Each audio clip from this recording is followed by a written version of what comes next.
I'll be honest, I have no particular love for either feminists or MRAs, although, since these terms tend to be somewhat fluid, often to the point of being, well, utterly meaningless, I'm going to provide what I think are reasonable definitions based on the things that I see quite often in online arguments.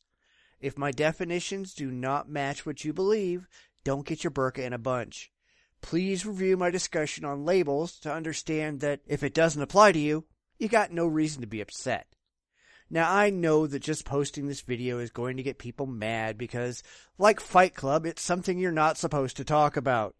The left gets mad if you even dare to suggest that you don't support their social causes as they present them, even if their social causes are ridiculous. So, let me get started.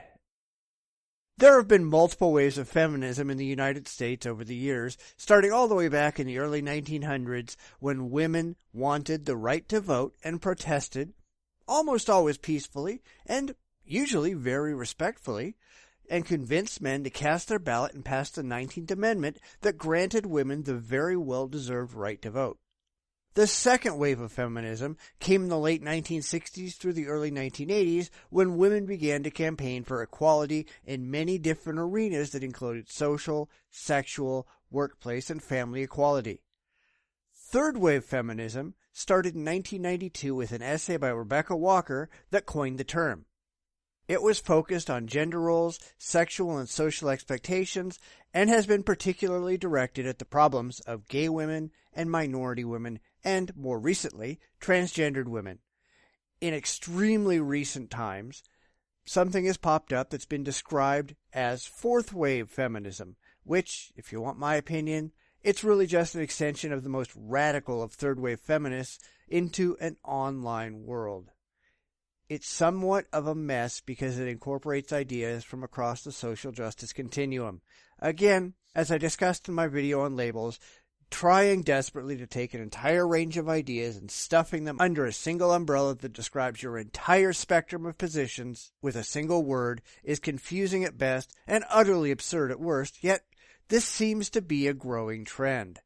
Instead of just being about women's issues, this quasi-fourth wave feminism also concerns itself with body image, transgender support, reproductive justice. Indeed, it seems that just about anything left-wing radical feminists like, they just toss into the mix. Then you get to the MRAs, or the men's rights advocates.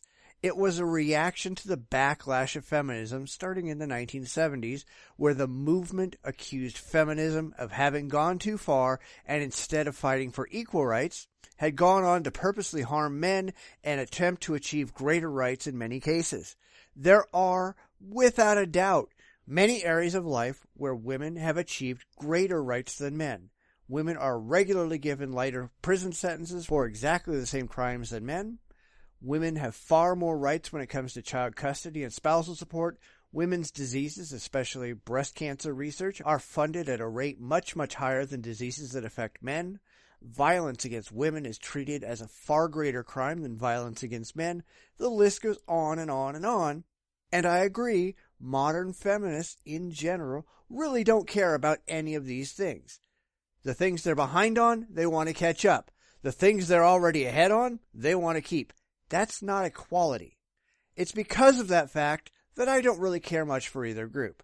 I am personally an egalitarian. I want equality for all. That means equality for men and equality for women. That means equality for blacks and equality for whites. There should be equality for Christians and equality for Muslims. There should be equality for atheists and equality for Jews. I want equality for gay people and straight people and transgender people, oh my. There shouldn't be a person on the planet, as far as I'm concerned, that shouldn't have equal rights, or at least equivalent rights where true equality is simply unrealistic or impossible. And nobody ought to be ahead. Nobody. That's not saying that it's an easy goal to achieve, but it is, as far as I'm concerned, the only worthwhile goal we have. Yet there's tons of people out there in internet land that want nothing to do with that goal. They want to heap as many goodies on their own plate as they can, while doing their level best to keep the same off the plate of their opponents. Feminists and MRAs oftentimes are simply being rude, crude, and ridiculously immature. I don't want any of them on my team because I cannot and do not respect their methods or their goals.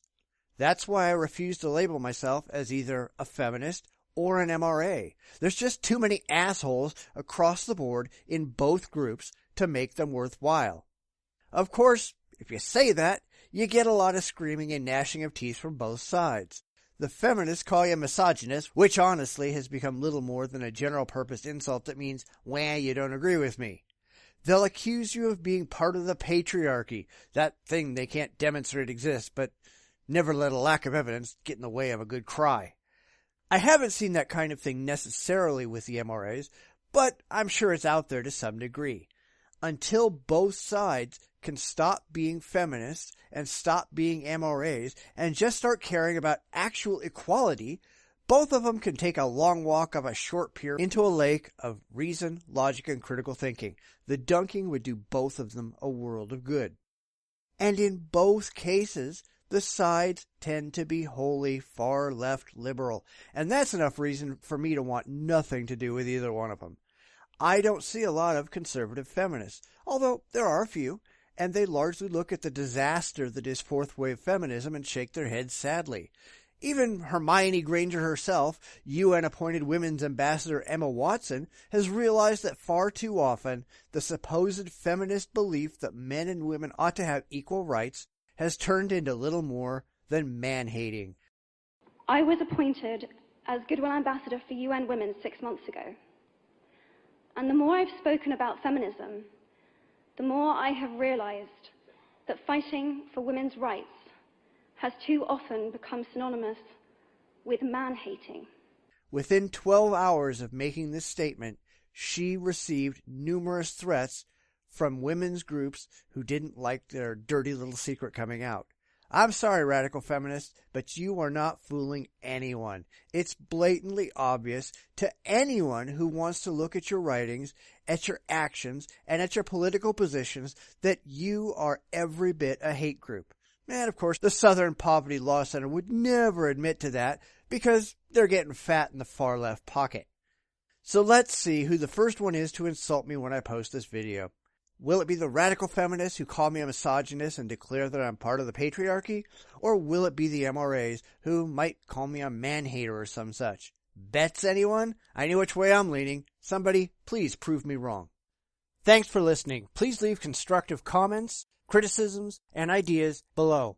Please subscribe, like, and tell your friends and let them know that I'm here and therefore I can keep doing what I'm doing and make everybody happy, or piss off the left and the religious. You never know. Thanks a lot, and I'll talk to you later.